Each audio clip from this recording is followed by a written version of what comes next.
Chers frères et sœurs dans le Seigneur, c'est avec tristesse que nous nous retrouvons ici à la cathédrale Notre-Dame du Congo pour célébrer le funérail de notre frère Chérubin Okende.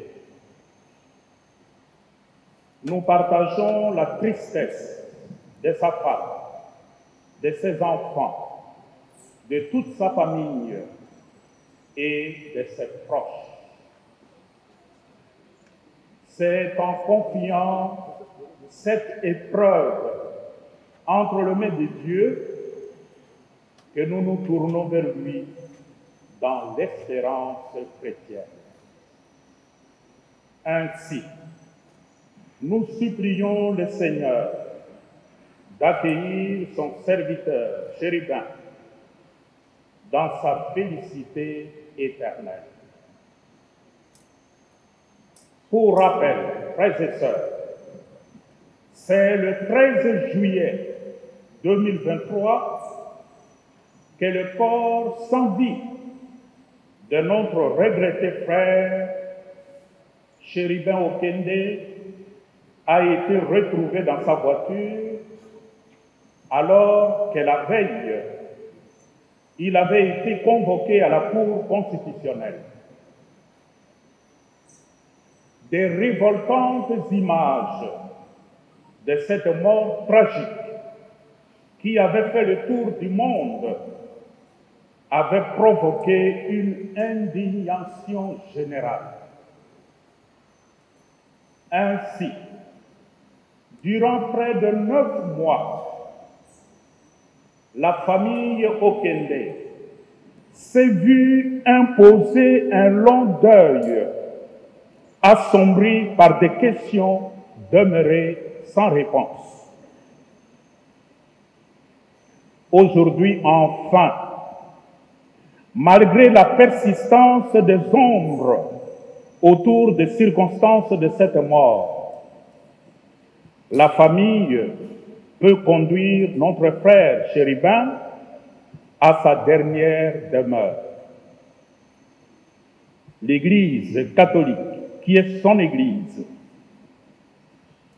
qui l'entoure de sa sollicitude en ces temps difficiles, l'accompagne aussi à surmonter cette épreuve et à poursuivre le projet d'une famille unie et heureuse auquel Chérubin s'était consacré. Chers frères et sœurs dans le Seigneur, la parole de Dieu que nous venons d'écouter raffermit notre foi en la résurrection et nous invite à passer notre pèlerinage terrestre en pratiquant la justice, en faisant le bien, en aimant les autres. En effet, d'après les Écritures, le juste est avant tout un homme de foi. Son action en faveur de la justice au profit de ses frères et sœurs découle de la grâce de Dieu. Comme le déclare l'Épître aux Hébreux, Abraham eut foi en Dieu et il lui fit accorder d'être juste. Romains 4, 3.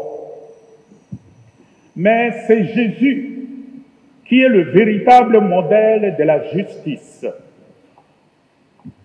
Saint Pierre écrit à son sujet: car le Christ, lui aussi, a souffert pour le péché une seule fois. Lui, le juste, il a souffert pour les injustes, afin de vous introduire devant Dieu. Il a été mis à mort dans la chair, mais vivifié dans l'esprit. 1 Pierre 3, 18. À la suite du Christ, les artisans de la justice risquent constamment leur vie en cherchant le bonheur des autres, en disant la vérité. Dans la première lecture, tirée du livre de la sagesse, l'auteur sacré affirme qu'en dépit de tourments et tribulations auxquels elle demeure confrontée, la vie des justes est dans la main de Dieu. Sagesse 3, 1. Cette lecture du livre de la sagesse rappelle que dès le commencement, le projet de Dieu pour l'humanité est celui de bonheur, est celui de l'immortalité. Sa providence signifie qu'en tant que maître de l'histoire, Dieu n'abandonne jamais sa création, encore moins ses enfants. Raison pour laquelle, même lorsque certains pourraient être portés à croire que la fin tragique d'un homme de bien, un homme juste, serait un échec, l'Écriture sainte nous révèle que Dieu, avec la sollicitude d'un père et la tendresse d'une mère, continue à le soutenir et à l'accueillir. Sa logique est tout autre, la pensée de Dieu est tout autre. Bien plus, ces textes du livre de la sagesse apportent un démenti formel contre tous ceux qui croient qu'après la mort, il n'y a plus rien, car Dieu accorde à ses élus grâce et miséricorde. Sagesse 4, 15. Dans la péricope de l'Évangile, selon saint Matthieu, que nous venons d'entendre tout à l'heure, Jésus nous donne les 8 béatitudes qui insistent à 2 reprises sur la justice. Heureux ceux qui ont faim et soif de la justice, car ils seront rassasiés. Matthieu 5, 6. Et heureux ceux qui sont persécutés pour la justice, car le royaume des cieux est à eux. Matthieu 5, 10. Ainsi, dans leur unité articulée, les béatitudes nous apprennent que les artisans de paix cultivent en toute douceur la pauvreté du cœur et s'engagent au service de la justice en dépit de persécutions. Là où certains pensent que le bonheur consiste à amasser des biens et des gloires et à en jouir,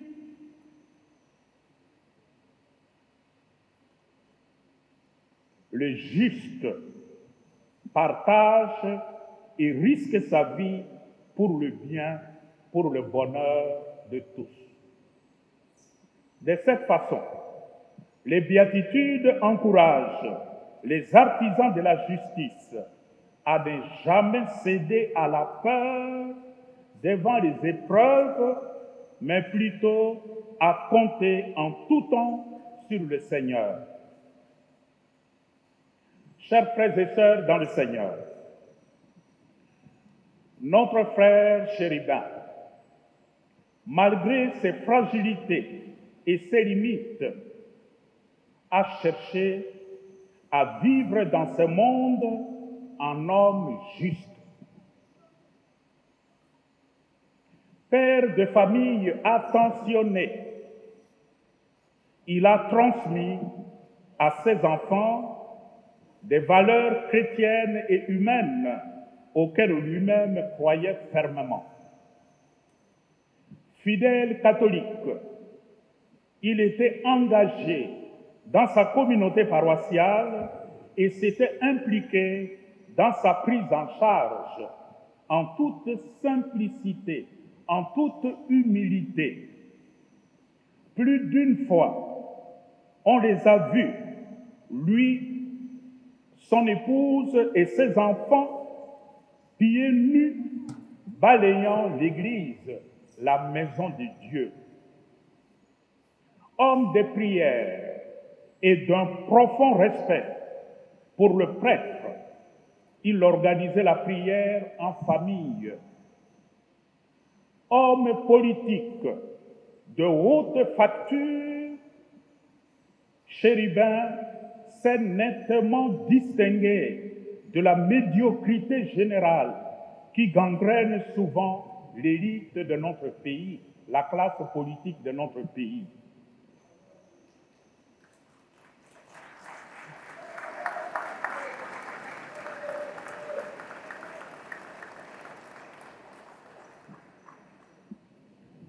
Chère Madame Michel Okende, chers enfants Okende, votre peine, votre souffrance est sans mesure et vos questions demeurées sans réponse sont nombreuses. Depuis la tragédie, dans la nuit du 13 juillet, votre vie a basculé. Vous vous demandez, vous vous posez des questions. Comment en sommes-nous arrivés là? Vous vous demandez, pourquoi le Seigneur a-t-il permis cette tragédie? Et tant d'autres questions encore que vous continuez à vous poser. Mais hélas, vos questions, vos interrogations semblent se heurter à l'indifférence totale de ceux qui ont pourtant reçu la mission de protéger les personnes et de rendre justice. Votre souffrance les laisse indifférents. La conclusion incompréhensible à laquelle est parvenue l'enquête est la preuve suprême, s'il y en avait encore besoin, que la justice de notre pays est vraiment malade.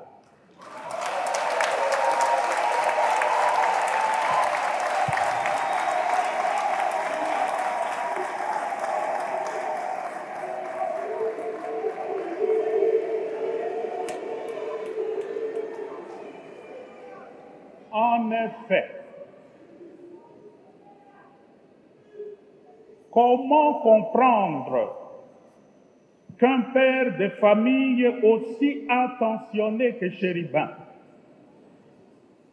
qui venait de marier sa fille, se soit suicidé en tirant des balles sur lui-même et sur sa voiture?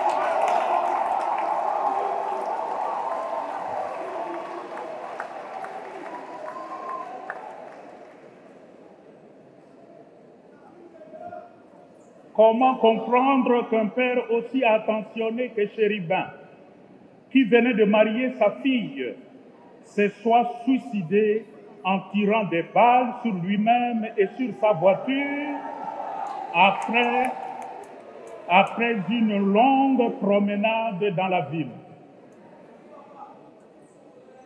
Bref, si tel est le traitement que la République réserve à un ancien ministre et un député national, qu'adviendrait-il aux simples citoyens?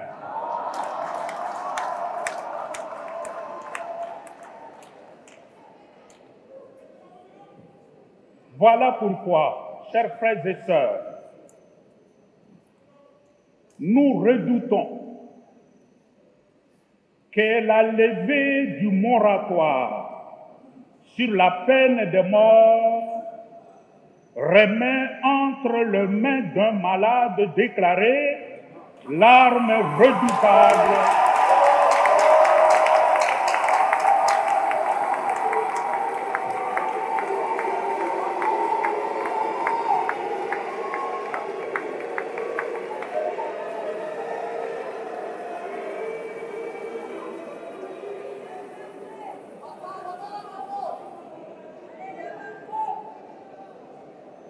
Nous redoutons que la levée du moratoire sur la peine de mort remet entre les mains d'un malade déclaré l'arme redoutable pour instaurer la terreur en coupant la tête des gens.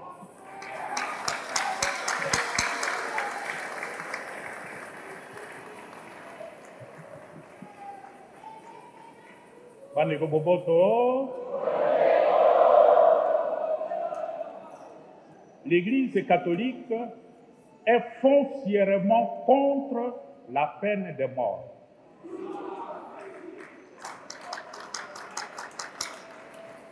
Nzokande epai ya biso awa na Congo.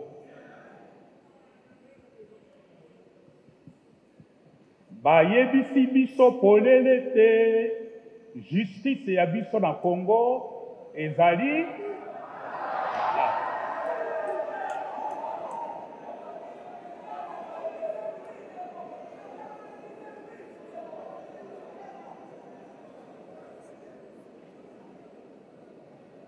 eloko ezali kobangisa biso ezali nini?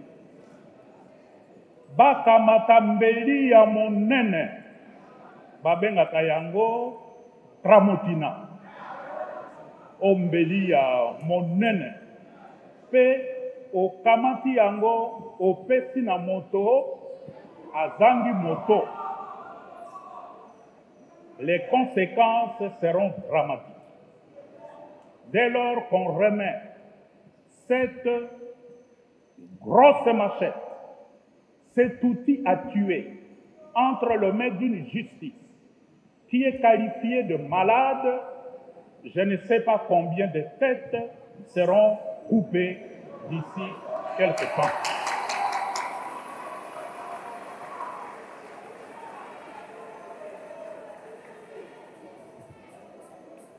Chers frères et sœurs dans le Seigneur, cette célébration eucharistique nous offre l'occasion de nous remettre à Dieu, afin qu'il change nos cœurs de pierre, qu'il les transforme en cœurs de chair, qu'il nous donne un cœur sensible à la souffrance des autres. C'est également l'opportunité pour nous, en tant qu'Église, de prier pour la famille de notre frère Chérubin, une famille qui est brisée,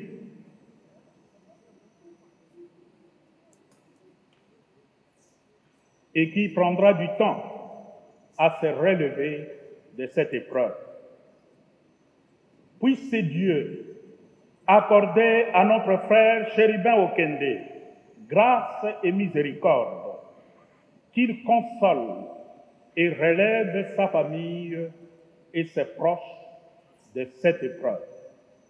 Car nous avons cette certitude de nos foi que notre seule consolation, c'est le Seigneur. Amen.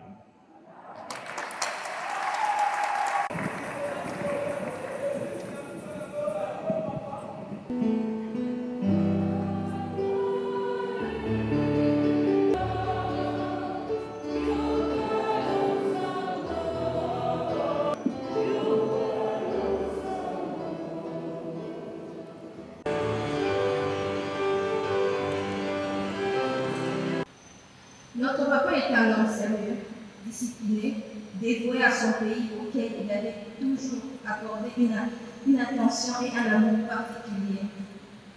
Et jusqu'au bout de sa vie, il s'est battu pour léguer à nos enfants un Congo meilleur, parce qu'il y croyait fermement. Il était surtout un mari et un père très aimant. Il était notre ami, surtout notre ami.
Certaines personnes, quand elles accèdent à de hautes fonctions, elles oublient que les fonctions, ce n'est qu'un service qu'on doit rendre aux autres et qu'on reste humain et qu'on reste homme avant tout et proche du milieu. Bien entendu, quand on est dans les fonctions, il y a le protocole pour les fonctions d'État, mais quand on rentre à la maison, quand on est parmi ses amis, on dépose cette casquette, ce costume d'homme politique pour redevenir l'humain, l'homme ordinaire,